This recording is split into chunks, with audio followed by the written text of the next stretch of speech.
ओम नमो भगवते वासुदेवाय। জয় শ্রীকৃষ্ণ। রাধে রাধে। শ্রীমদ্ ভগবদ গীতা এমন একমাত্র গ্রন্থ যা মানুষকে বেঁচে থাকার জন্য সঠিক দিশা দেখায়। ভগবদ গীতা জীবনে ধর্ম, কর্ম এবং প্রেমের পাঠ শেখায়। ভগবদ গীতার জ্ঞান মানব জীবন এবং জীবনের পরবর্তী জীবনের জন্য উপযোগী মনে করা হয়। গীতা হলো সম্পূর্ণ জীবন দর্শন, আর যে ব্যক্তি একে যথাযথভাবে অনুসরণ করতে পারে সেই ব্যক্তি সর্বশ্রেষ্ঠ হয়। ভগবদ গীতায় মোট 18টি অধ্যায় এবং 700টি শ্লোক আছে, যা সবার পক্ষে প্রতিদিন পাঠ করা এবং উপলব্ধি করা সম্ভবপর হয় না। সেই জন্য আজকের অত্যন্ত গুরুত্বপূর্ণ এই ভিডিওতে আমরা ভগবদ গীতার 121টি উপলব্ধি নিয়ে কথা বলবো, যেটা জানার পর আপনি শ্রীমদ্ ভগবদ গীতার প্রকৃত অর্থ উপলব্ধি করতে পারবেন।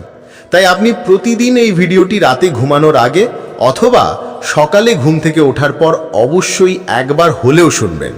তাহলে চলুন এগোনো যাক পৃথিবীর সেই মহা জ্ঞানের ভাণ্ডারের দিকে, যা ভগবান শ্রীকৃষ্ণ স্বয়ং নিজের মুখে বলেছিলেন। শ্রীকৃষ্ণ বলেন, এই সংসার আমারই তৈরি মায়া দ্বারা আচ্ছন্ন। এই সংসার আমার দ্বারাই সৃষ্টি হয়েছে। আমি এই সংসারের পালনকর্তা, আবার আমি সব কিছুর বিনাশও করে থাকি। আমি অতীত, বর্তমান এবং ভবিষ্যতের সকল প্রাণীকে জানি, কিন্তু বাস্তবে আমাকে কেউই জানতে পারে না। ভগবান বলেন, যেমন প্রকাশের জ্যোতি অন্ধকারেও ঝলমল করে, একই রকমভাবে সত্য ঝলমল করে। এই জন্য মনুষ্যকে সর্বদা সত্যের পথেই থাকা উচিত। মৃত্যু হল একটি অটল সত্য, যাকে কখনোই পরিবর্তন করা সম্ভব নয়। যখন থেকে এই সংসারের নির্মাণ হয়েছে তখন থেকেই জন্ম ও মৃত্যুর চক্র ঘুরে চলেছে।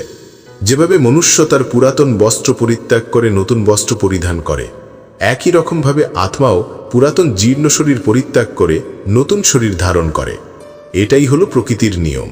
এই কঠিন সত্যকে মেনে নিয়ে ভয়মুক্ত হয়ে বর্তমানেই বাঁচা উচিত। যারা প্রকৃত জ্ঞানী ব্যক্তি, তারা না তো মৃত ব্যক্তির জন্য শোক করেন, না তো তাদের জন্য শোক করেন যারা জীবিত আছেন। কারণ তিনি জানেন যে মারা গেছে সে আবার জন্ম নেবে, আর যে জীবিত আছে সেও একদিন নিশ্চয়ই মারা যাবে। ভগবান শ্রীকৃষ্ণ বলেন, মনের শান্তির থেকে বড় সম্পদ এই পৃথিবীতে আর কোনো কিছুই নেই। যে ব্যক্তি নিজের মনকে শান্ত রাখতে শিখে গেছে, তার থেকে বড় ধনী এই সংসারে আর কোথাও নেই। সময় কখনো মানুষের তৈরি পথে চলে না, মানুষকেই সময়ের তৈরি পথে চলতে হয়। একেই তো নিয়তি বলে। জীবন তখন কঠিন মনে হয় যখন আমরা নিজেকে পরিবর্তন করার পরিবর্তে পরিস্থিতিকে পরিবর্তন করার চেষ্টা করি। কর্মই হলো সবথেকে বড় ধর্ম। ভগবান শ্রীকৃষ্ণ গীতায় অর্জুনকে উপদেশ দিতে গিয়ে বলেছেন, মনুষ্য কর্ম করার জন্যই পৃথিবীতে জন্ম নেয়, আর কর্ম না করে কেউ ক্ষণকালও থাকতে পারে না। পরিণামের কথা চিন্তা না করে মানুষকে নিজের কর্তব্য পালন করে যাওয়া উচিত। ক্রোধ মানুষকে নরকে টেনে নিয়ে যায়। ক্রোধ করার জন্য মানুষের মন অশান্ত হয়ে পড়ে, আবেগের বশবর্তী হয়ে তখন সে নিজেরই ক্ষতি করে। ভগবান শ্রীকৃষ্ণ বলেন, মনুষ্যকে ক্রোধ এড়িয়ে চলতে হবে। যতই রাগ হোক না কেন, নিজেকে নিয়ন্ত্রণ করার প্রচেষ্টা করতে হবে। এই সংসারে আজ যা তোমার আছে, গতকাল তা অন্য কারো ছিল, আগামীকাল তা অন্য কারো হয়ে যাবে। তুমি এই পৃথিবীতে খালি হাতেই এসেছো, আর তোমাকে খালি হাতেই এখান থেকে ফিরে যেতে হবে। মনের উপর নিয়ন্ত্রণ রাখা অত্যন্ত জরুরি। মানুষের মন বায়ুর মতো চঞ্চল হয়ে থাকে। এই মনের জন্যই মানুষ কাম বাসনার প্রতি আকৃষ্ট হয়ে নিজের লক্ষ্য থেকে ভ্রষ্ট হয়ে যায়। যদি জীবনের সফলতা পেতে হয়, তাহলে মনের উপর নিয়ন্ত্রণ পাওয়া খুবই জরুরি। মনকে নিজের বশে করতে পারলে মস্তিষ্কের শক্তি কেন্দ্রীভূত হয় এবং তার জন্য কাজের সফলতা পাবার সম্ভাবনা বৃদ্ধি পায়। গীতা আমাদের শেখায়, যে ব্যক্তি নিজের মনের উপর নিয়ন্ত্রণ লাভ করেছে, তার মনে অপ্রয়োজনীয় চিন্তা ভাবনা এবং কামনা বাসনা প্রবেশ করতে পারে না। সে অকারণ ইচ্ছা থেকেও নিজেকে দূরে রাখতে পারে, আর তার সাথে ব্যক্তি নিজের লক্ষ্যকেও খুব সহজেই জয় করে নিতে পারে। নিজের মনের ভেতর থেকে খারাপ গুণগুলিকে পরিত্যাগ করার কথা বলা হয়েছে। ভগবদ গীতায় বলা হয়েছে, দম্ভ, দর্পিমান, ক্রোধ, পারুষ্য, অজ্ঞনাতাস্য, পার্থ সম্পদ, অহংকার, রাগ, কঠোর বাণী এবং অজ্ঞানতা, এই সব থেকে মনুষ্যকে দূরে থাকা উচিত। সদ্গুণগুলিকে নিজের জীবনে ধারণ করা উচিত। এর ফলে জীবনে পরম শান্তির অনুভূতি হয়। শ্রীকৃষ্ণ আরও বললেন, জ্ঞানে সদৃশং পবিত্রমিহ বিদ্যতে, অর্থাৎ এই সংসারে জ্ঞানের মতো পবিত্র আর কোনো কিছুই হতে পারে না। শ্রদ্ধাবান লভতে জ্ঞানম, অর্থাৎ জ্ঞানের প্রতি জিজ্ঞাসা থাকলেই জ্ঞান লাভ করা যায়। জ্ঞান লব্ধা পরাং শান্তি ময়চিরে, জীবনে শান্তি লাভ করার জন্য সাধনা নয়, বরং জ্ঞানের প্রয়োজন হয়। তিনি সমগ্র মানব জাতিকে উদ্দেশ্য করে অর্জুনকে বলেছিলেন, যদি মনকে বশে না করতে পারো তাহলে সেই মন তোমার চরম শত্রু হয়ে উঠবে। সদা সন্দেহকারী ব্যক্তি না তো এই জীবনে শান্তি পায়, না তো অন্য জীবনে। আর সেজন্যই তুমি সন্দেহের প্রবণতা থেকে দূরে থাকো। অধিক সন্দেহ করলে মনের সমস্ত শান্তি নষ্ট হয়ে যায়, আর ব্যক্তি ভ্রমের বশবর্তী হয়ে আপনজনদের সঙ্গে সব সম্পর্ক নষ্ট করে ফেলে।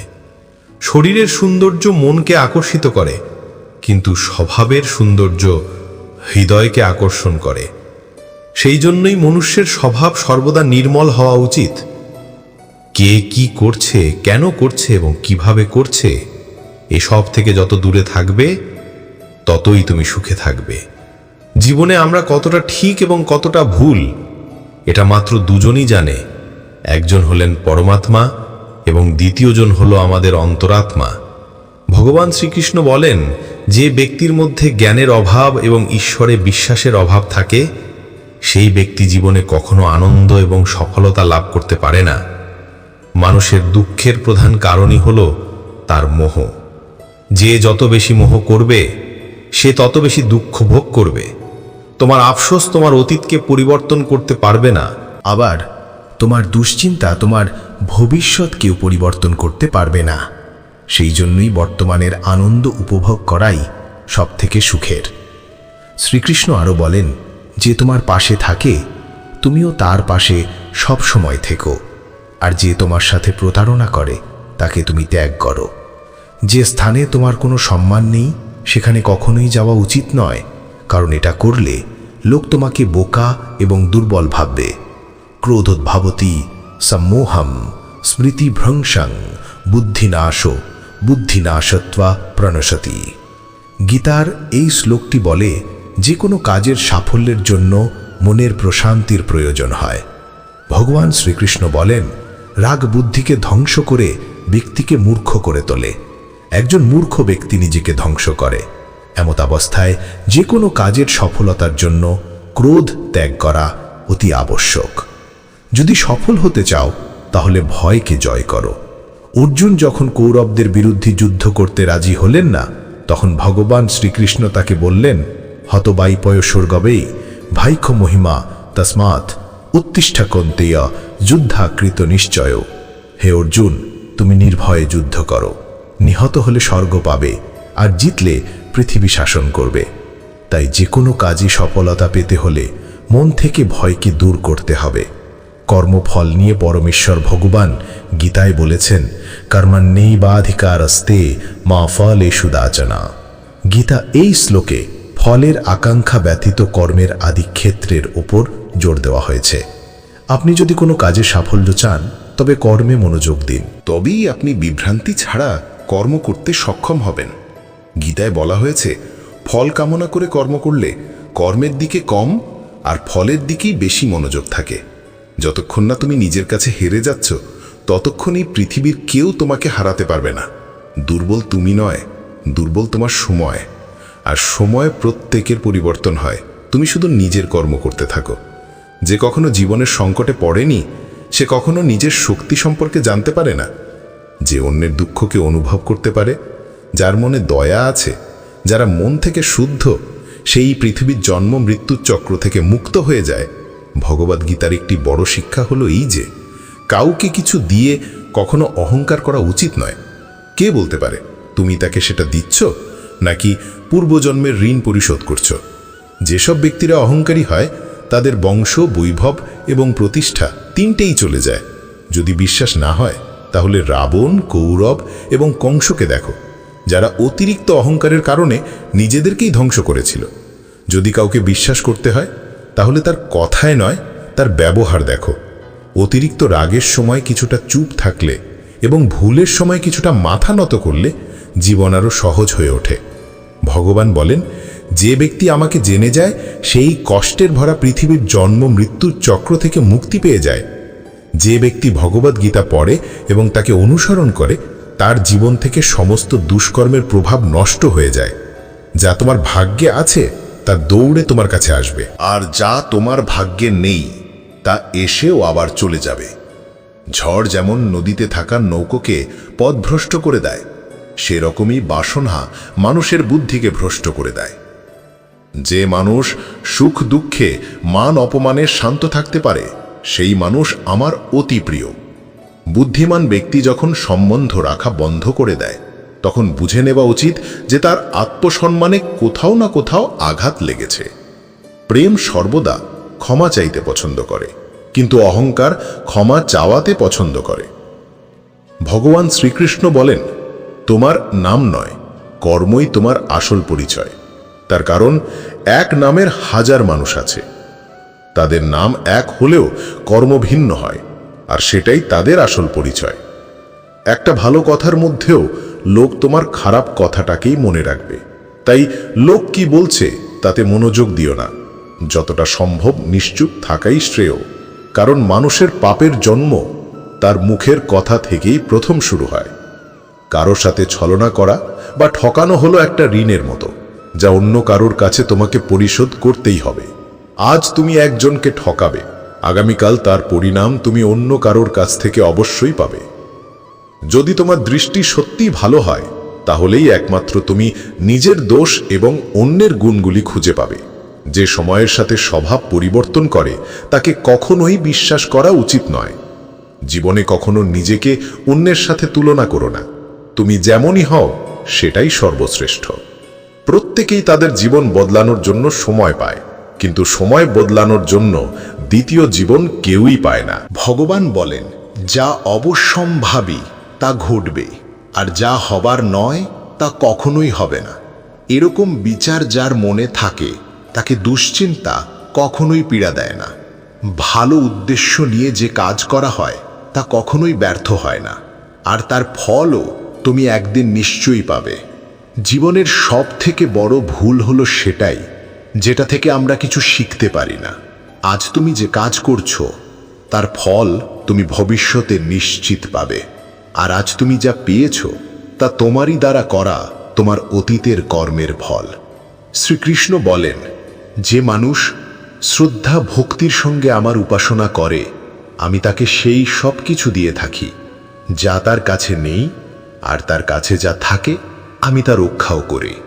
কাকে কি আর কতটা বলতে হবে যদি তুমি শিখে নাও তাহলে তোমার জীবন সার্থক হয়ে যাবে।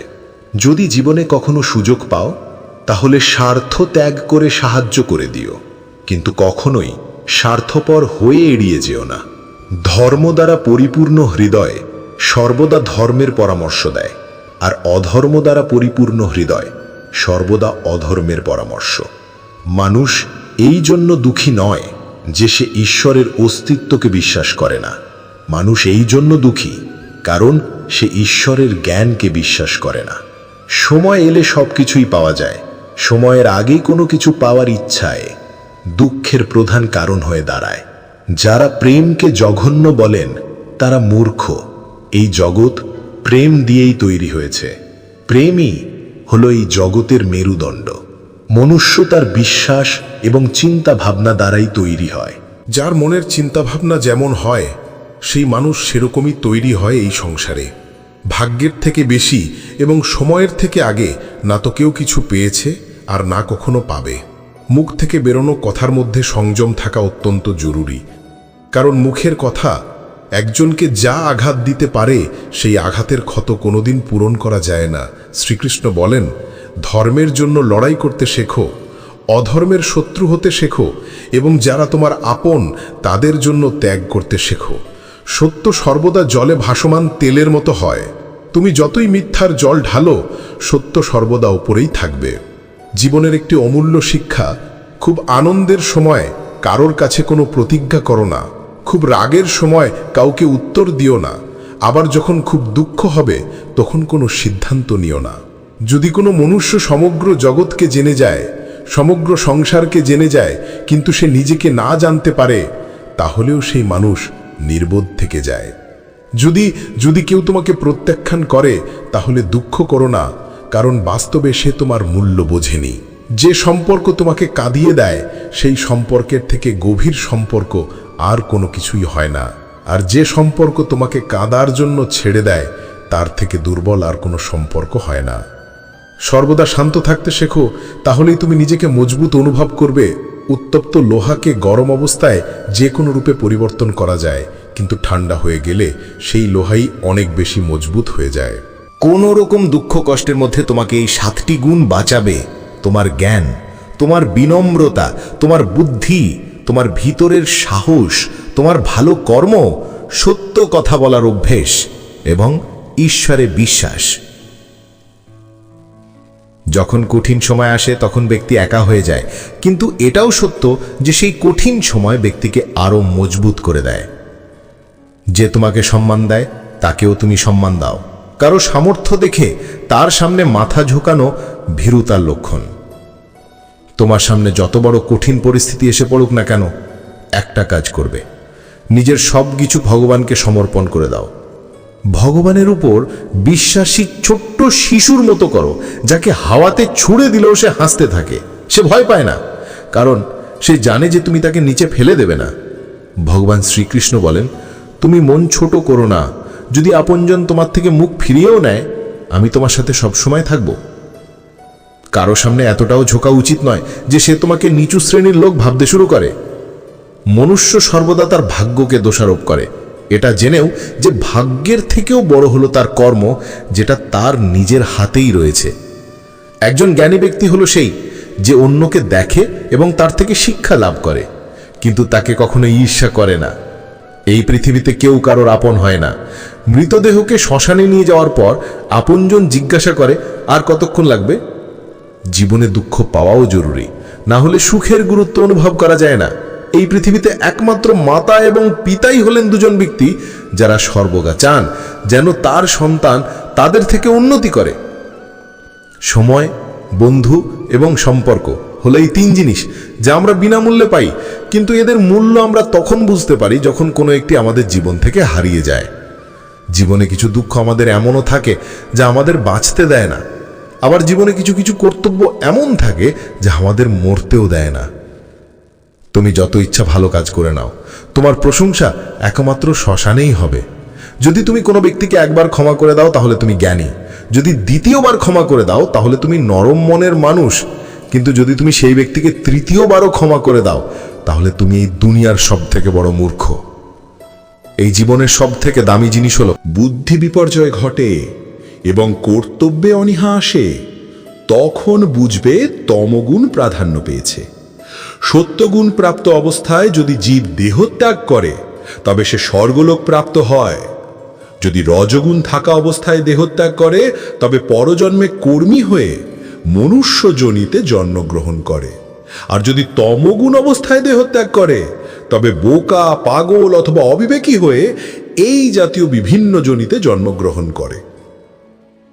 হে অর্জুন, আমি অব্যক্ত রূপে সমস্ত জগৎব্যাপী আছি, সমস্ত জীব সকল আমাতেই অবস্থিত, কিন্তু আমি তাহাতে নই। যেমন আয়নাতে তুমি নিজের প্রতিবিম্ব দেখতে পাও, অর্থাৎ তুমি আয়নার মধ্যেই আছো, কিন্তু আয়না তোমার মধ্যে নেই। হে কৌন্তেয়, কল্পের শেষে সমস্ত জীব আমাতেই বিলীন হয়, আবার কল্পারম্ভে পুনরায় তারা আমার থেকেই নির্গত হয়। আমি নিজ প্রকৃতিকে নিজের বশে রেখে নিজ নিজ কর্মনিমিত্তে স্বভাব অনুযায়ী জীবগণকে বারবার সৃষ্টি করে থাকি। আমার অধিষ্ঠানের জন্যই এই জগৎ প্রসব হয়, এই জন্যই জগৎ বারবার উৎপন্ন হয়। হে কৌন্তেয়, যারা অন্য দেবতায় ভক্তিযুক্ত হয়ে পূজা করেন তারাও আমাকেই পূজা করেন, কিন্তু তারা শাস্ত্র বিধি অমান্য করে। আমি সর্বযজ্ঞের ফলদাতা ও ভোক্তা এই তত্ত্ব জানে না বলেই তারা পুনরায় সংসারে পতিত হয়। যারা দেবগণের পূজা করেন তারা দেবলোক, যারা পিতৃগণের পূজা করেন তারা পিতৃলোক, যারা যক্ষ রক্ষাদিকের পূজা করেন তারা ভূতলোক প্রাপ্ত হন, কিন্তু যারা আমার ভজনা করেন তারা আমাকেই প্রাপ্ত হন। যিনি আমাকে পত্র, পুষ্প, ফল, জল ইত্যাদি ভক্তিপূর্বক দান করেন, আমি সেই ভক্তের উপহার গ্রহণ করে থাকি। বিষয় চিন্তা করতে করতে মানুষের তাতে আসক্তি জন্মায়।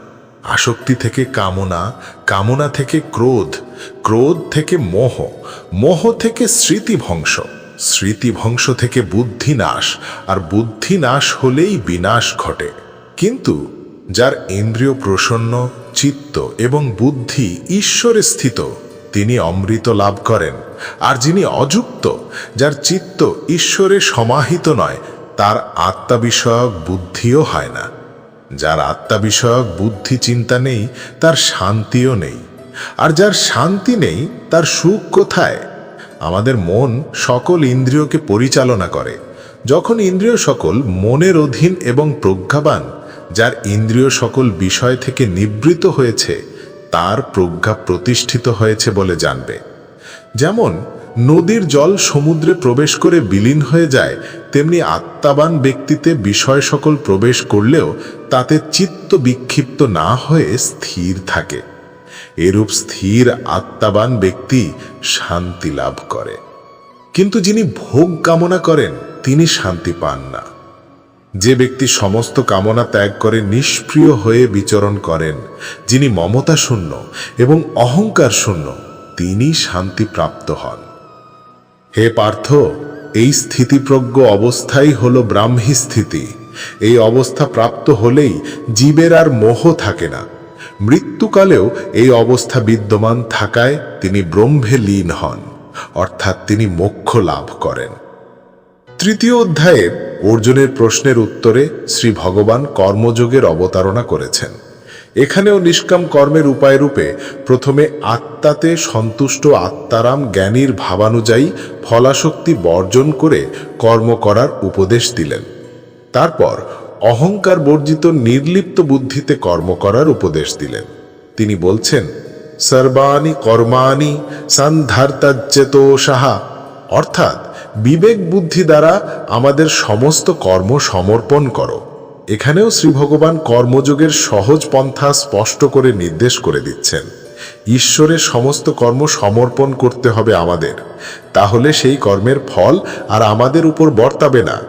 ঈশ্বর তার অনন্ত কৃপাগুণে আমাদের সমস্ত কর্মভোগ কাটিয়ে মোক্ষের অধিকারী করে দেবেন। এরপর চতুর্থ অধ্যায়ে ভগবান তার করুণার পরাকাষ্ঠা প্রকাশ করে প্রতিজ্ঞা করছেন যে যথা ভাজা, অর্থাৎ যে যেখানে যেভাবে যে অবস্থায় আমার শরণ নেয়, তাকে সেইখানে সেইভাবে সেই অবস্থায় আমি অনুগ্রহ করে থাকি। যে বিষয় কামনা করে তাকে আমি কাম্য বস্তু প্রদান করে থাকি। যে মোক্ষ কামনা করে তাকে আমি মোক্ষ ফল প্রদান করি। যে ভক্তি প্রার্থনা করে তাকে আমি ভক্তি প্রদান করি। ভগবান শ্রীকৃষ্ণ দেহের সঙ্গে আত্মার সম্পর্ককে খুব সুন্দরভাবে ভগবদ্ গীতায় তুলে ধরেছেন। জীবের সত্তা কি, দেহের সাথেই বা আত্মার সম্পর্ক কি, আত্মার স্বরূপ কি, এই সকল জটিল বিষয়বস্তু খুব সূক্ষ্মভাবে ভগবান শ্রীকৃষ্ণ গীতার তুলে ধরেছেন। আমাদের মূল সত্তাকে অবগত করার মানসে প্রথমেই আত্মার স্বরূপ সম্পর্কে ভগবান ধারণা দিচ্ছেন। অন্তবন্ত ইনে দেহা নিত্যস্যোক্তা শরীরো নাশিনো অপ্রমেয়স্য তস্মাদ যুদ্ধস্য ভারতা। আত্মা যে দেহকে আশ্রয় করে অবস্থান করেন সেই দেহ বলে কথিত হয়েছে, কিন্তু আত্মা হলো অবিনশ্বর। তাহলে এখন এই প্রশ্নের উত্তর খুঁজতে হবে যে আমি আসলে কে? দেহটা যদি নশ্বরই হয় তাহলে তো তার ধ্বংস অনিবার্য। তাহলে আমি ধ্বংস হয়ে গেলে কর্মফলের ভোগটার কার? এই প্রশ্নের উত্তরটা কিন্তু ভগবানের এই শ্লোকে স্পষ্টভাবেই প্রতীয়মান হয়। দেহটা যেহেতু নশ্বর, তাই এই দেহটা আমি নই। যেহেতু আত্মা অবিনশ্বর ও নিত্য, তাই আত্মাটাই হচ্ছি আমি। আমার মূল সত্তা হলো আমি এক আত্মা যে একটি দেহকে আশ্রয় করে আছি। দেহটা আত্মার একটি আবরণ মাত্র, যেটা ভগবান আরও স্পষ্ট করে বলেছেন, वसांसि जीर्णा जथा दिहाय नवानि गृह्णाति नरोपराणि तथा शरीरानि विहाय जीर्णान्ति नवानि संयाति देहि। যেরকম মনুষ্য তার পুরাতন বস্ত্রগুলি ত্যাগ করে নতুন বস্ত্র ধারণ করে, সেইরূপ জীবাত্মাও পুরাতন শরীর ত্যাগ করে নতুন দেহ ধারণ করে। বর্তমানে আমি এই দেহকে আশ্রয় করে আছি, আবার কোনো এক সময় পুরাতন বস্ত্রের মতোই এই দেহকে পরিত্যাগ করে কর্মফল অনুযায়ী নতুন একটি দেহ আমি ধারণ করব। এটাই হলো প্রকৃতির বিধান। এখানে কিন্তু ভগবান আমাদের জীবাত্মা বলে সম্বোধন করেছেন। এর মানে হলো আমি হলাম আত্মা, তবে জীবাত্মা। আর পরমেশ্বর ভগবান যেহেতু সর্বভূতে অবস্থান করেন, তাই তিনি হলেন পরমাত্মা। যেহেতু আমার জন্ম হয়েছে, তাই আমার মৃত্যু অবশ্যম্ভাবী। কিন্তু জন্ম ও মৃত্যু কোনো সৃষ্টি বা বিনাশ নয়। গীতার ভাষায় এটা দেহ পরিবর্তন করার একটা নিয়ম মাত্র। জাতশ্চাহি ধ্রুব মৃত্যু ধ্রুবম জন্ম মৃতশ্চ চ তস্মাৎ পরিহার্যার্থে না ত্মাম সচিতমার্হসি। যার জন্ম হয়েছে তার মৃত্যু নিশ্চিত, আবার যার মৃত্যু হয়েছে তার জন্ম হওয়াও নিশ্চিত। সুতরাং যা অবশ্যম্ভাবী তার জন্য আমাদের শোক করা উচিত নয়। এটি হলো ভগবদ গীতার সব থেকে বড় উপলব্ধি। যারা এই শরীরকে সর্বস্ব বলে মনে করেন তারাই কেবল দুঃখ ভোগ করেন, কিন্তু যারা জানেন এই শরীরটা আমি নই, আমি জীবাত্মা, আমার বিনাশ নেই, তারা কখনো কোনো কষ্টে ব্যথিত হন না বা অধিক আনন্দে প্রভাবিতও হন না। আমাদের জীবনের সবথেকে কটু সত্য হলো এটি যে আমরা সর্বদা সুখের জন্য চেষ্টা করি, কিন্তু আমরা দুঃখ পাই। আমরা প্রেম কামনা করি, কিন্তু আমরা হতাশার সাথে মিলিত হই। আমরা জীবন কামনা করি, কিন্তু আমরা জানি যে আমরা প্রত্যেক মুহূর্তে মৃত্যুর দিকে এগিয়ে যাচ্ছি। প্রত্যেক ব্যক্তি সুখ লাভের জন্য ফলপ্রসূ কাজে নিয়োজিত থাকে, কিন্তু তৃপ্তি পায় না। পরিবর্তে এই ক্রিয়াকলাপগুলি কেবল দুঃখকে আরও বাড়িয়েই তোলে। ফলে এই পৃথিবীতে কার্যত সবাই অসুখী। কেউ কেউ নিজের শরীর ও মনের দুঃখে ভোগে, অন্যরা তাদের পরিবারের সদস্য এবং আত্মীয়দের দ্বারা যন্ত্রণা প্রাপ্ত হয়। কেউ কেউ ধনসম্পদের অভাব ও জীবনের প্রয়োজনীয় জিনিসপত্রের ঘাটতিতে ভুগছেন। বস্তুগত মানসিকতার লোকেরা জানে যে তারা অসুখী, কিন্তু তারা মনে করে যে তাদের সামনে থাকা অন্যরা সবাই সুখী, এবং তাই তারা বস্তুগত বৃদ্ধির জন্য ছুটতে থাকে। এই অন্ধ সাধনা চলে বহুকাল যাবৎ, তবুও সুখের দেখা নেই। এখন যদি মানুষ এটা বোঝে যে ফলপ্রসূ কাজে লিপ্ত হয়েও কেউ কখনো সুখ অর্জন করতে পারেনি, তাহলে তারা বুঝবে যে তারা যেদিকে ছুটছে তা বৃথা এবং অর্থহীন, এবং তখন তারা আধ্যাত্মিক জীবনের দিকে ফিরতে পারে। যাদের বুদ্ধি আধ্যাত্মিক জ্ঞানে স্থির হয়ে গেছে, তারা বোঝে যে ভগবানই সবকিছুর পরম ভোগদাতা। ফলস্বরূপ তারা তাদের কর্মের ফলের প্রতি আসক্তি পরিত্যাগ করে তার কাছে সমস্ত কিছু নিবেদন করে, এবং তার করুণা হিসেবে যা আসে তা নির্মলভাবে গ্রহণ করে। এটি করার ফলে তাদের কর্মগুলি কর্মিক প্রতিক্রিয়া থেকে মুক্ত হয়ে যায়, যা একজনকে জীবন ও মৃত্যুর চক্রে আবদ্ধ করে। বন্ধুরা, আমি আশা করব এই ভগবত ভক্তির উপর উপলব্ধিগুলি শুনে আপনি শান্তি লাভ করেছেন। আপনি আপনার আপনজনদের সাথে অবশ্যই শেয়ার করবেন, যাতে তারাও ভগবত গীতার এই উপলব্ধিগুলি অনুধাবন করতে পারে, যা আমাদের সমাজের পক্ষে অত্যন্ত মঙ্গলজনক। ভগবত গীতা প্রচারের এই প্রচেষ্টা যদি আপনার ভালো লাগে, তাহলে অবশ্যই ভিডিওটিতে একটি লাইক করবেন, এবং এরকম ধরনের নিত্য নতুন ভিডিও পাওয়ার জন্য চ্যানেলটিকে আজই সাবস্ক্রাইব করে রাখুন। সকলে ভালো থাকুন, সুস্থ থাকুন। জয় শ্রীকৃষ্ণ।